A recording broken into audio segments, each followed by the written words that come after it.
So the whole idea of our study about Afrillennials, which is South African-based millennials, we looked at millennials that were born after 1990.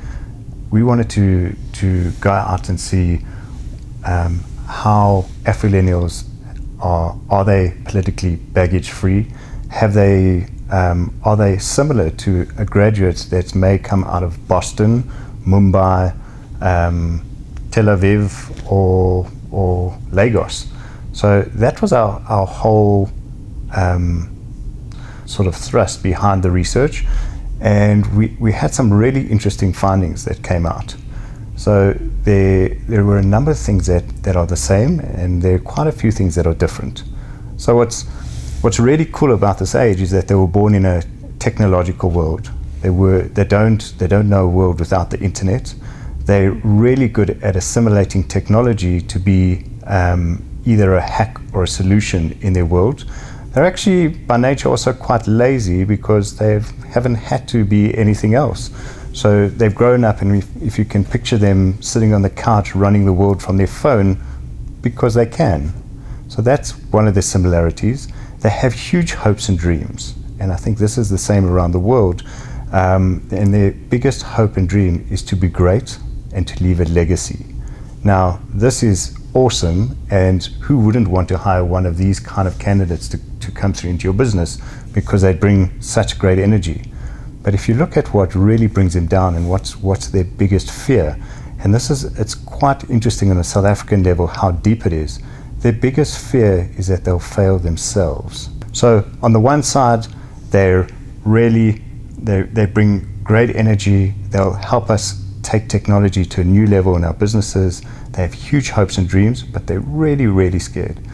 The other really interesting thing that we saw is that they have such massive hopes and dreams that are out of whack when it comes to career advancement. When it comes to looking at careers, they believe they've got to the top of the food chain at universities, and then when they get to the workplace, they think they're going to be the CEO within 2 years.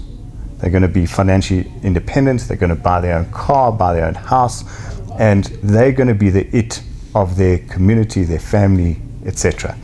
And what we usually find is that their first year in a workplace is the most frustrating and humbling experience, because they realize they're really at the bottom.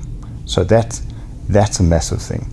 The other thing that is really interesting is when it comes to their salary.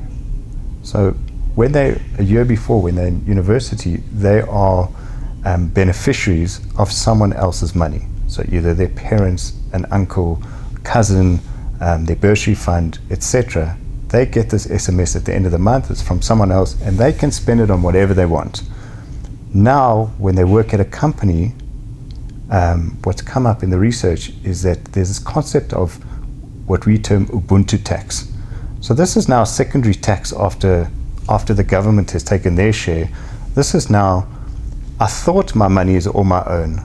I thought that now I can realize my hopes and dreams, but before I can, there's a whole chain of dependents that need to eat first.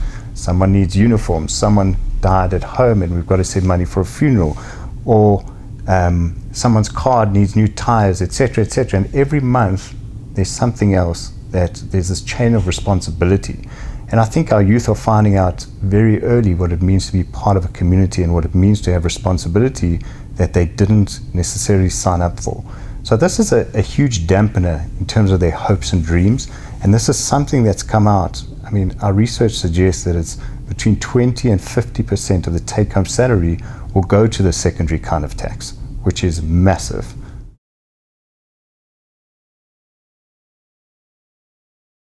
What's beautiful about this mindset is they, at this point of their lives, they're really making decisions about what they want in life. So they're really open to brands. They're really open to this concept of I'm arriving and who's going to be with me on my journey. And specifically in the South African context, image is such a huge thing. Image is actually everything. So it's not necessarily the substance within me, it's more what's my perception out there, what I look like, how do I behave, how how is my manager, my girlfriend, my peeps back home, how are they going to perceive me? And how they're going to perceive me is what I can buy or what I can show. So my outward expression of me. So I would say the big cues are around premium, around image, and really there is this real sense of I've arrived according to what I can buy.